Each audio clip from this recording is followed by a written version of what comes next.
ఏపీలో ఎన్నికలు సమీపిస్తున్న వేళ రాజకీయాలు వేడెక్కాయి. కాపు ఉద్యమనేత ముద్రగడ పద్మనాభం వైసీపీలో చేరడంతో జనసేనాని పవన్ కళ్యాణ్ అందుకు విరుగుడు వ్యూహం సిద్ధం చేశారని తెలుస్తోంది. కాపుల ఆరాధ్య దైవం దివంగత నేత వంగవీటి మోహనరంగా తనయుడు వంగవీటి రాధాను పవన్ తెరమీదకు తెచ్చారని సమాచారం. మచిలీపట్నం పార్లమెంట్ నుంచి రాధాను బరిలోకి దింపే అవకాశముందని పొలిటికల్ సర్కిళ్లలో జోరుగా ప్రచారం జరుగుతోంది. ఇదే నిజమైతే సీఎం జగన్ వ్యూహానికి జనసేనాని చెక్ పెట్టినట్టేనని రాజకీయ పండితులు విశ్లేషిస్తున్నారు.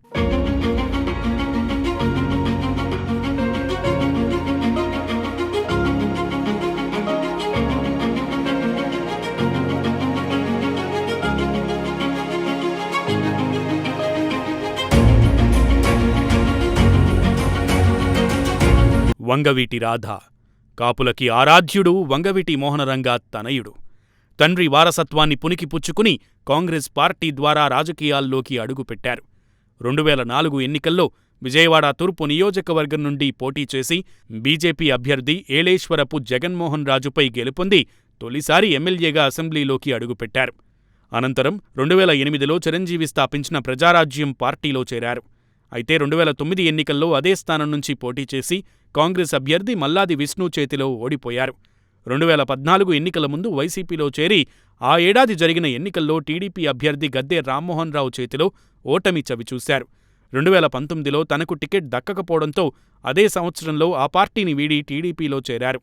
ఇప్పుడు ఆయన జనసేన నేతలతో వరుసగా భేటీ అవుతుండటంతో పార్టీ మారనున్నారా అనే ప్రచారం ఊపందుకుంది.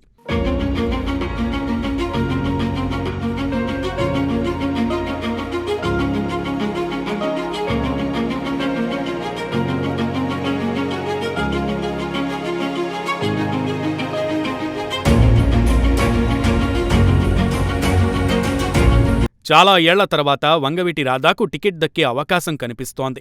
కాపులు అత్యధికంగా ఉన్న మచిలీపట్నం పార్లమెంట్లో ఆయన్ను బరిలోకి నిలపడం దాదాపు ఖాయమైంది. అయితే ఇప్పటికే కాకినాడ, మచిలీపట్నం అభ్యర్థులను పవన్ ప్రకటించేశారు.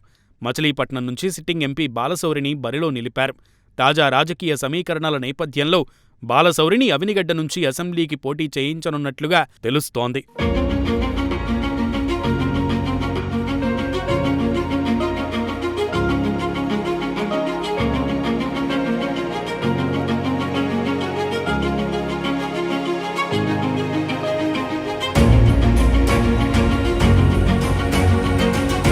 పైగా బందరు పార్లమెంట్ సెగ్మెంట్లో కాపు సామాజిక వర్గం ఎక్కువగా ఉండటంతో వంగవీటి రాధాకు కలిసొచ్చే అంశంగా భావిస్తున్నారు. ఈ క్రమంలో పార్టీ నాయకులతో పవన్ క్షేత్రస్థాయిలో పరిశీలన చేయించారట. ఈ పరిశీలనలో రాధాకు మంచి మార్కులు పడినట్లు జనసేన వర్గాలు చెబుతున్నాయి. ఇప్పటికే 2 రకాలుగా నివేదికలు జనసేనకు చేరాయని అంటున్నారు.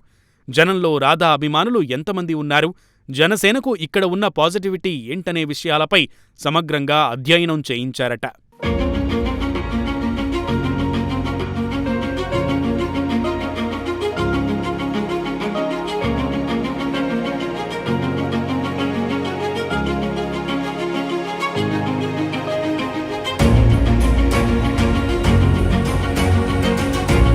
వంగవీటి రాధా జనసేనలో చేరితే కాపు ఓట్లన్నీ పోలరైజ్ అవుతాయని రాజకీయ పరిశీలకులు చెబుతున్నారు.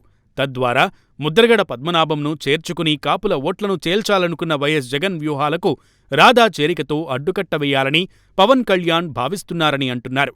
దీనిపై 1-2 రోజుల్లోనే క్లారిటీ రానుందని, తర్వాత రాధా పార్టీలోకి చేరడం, టికెట్ తీసుకోవడం ఖాయమని అంటున్నారు. ఏదేమైనా కాపుల ఆరాధ్య దైవం వంగవీటి రంగా తనయుడి రీఎంట్రీతోనైనా కాపులకు న్యాయం జరుగుతుందని కాపు సామాజిక వర్గం భావిస్తోంది. ముద్రగడ పద్మనాభం, హరిరామ జోగయ్య లాంటి వాళ్లు కాపులకు న్యాయం చేయకపోగా వారిని వాడుకున్నారనే అపవాదు ఉంది. దాంతో రంగా తనయుడు రాధాతోనైనా కాపు సామాజిక వర్గానికి న్యాయం జరుగుతుందని అంతా భావిస్తున్నారు.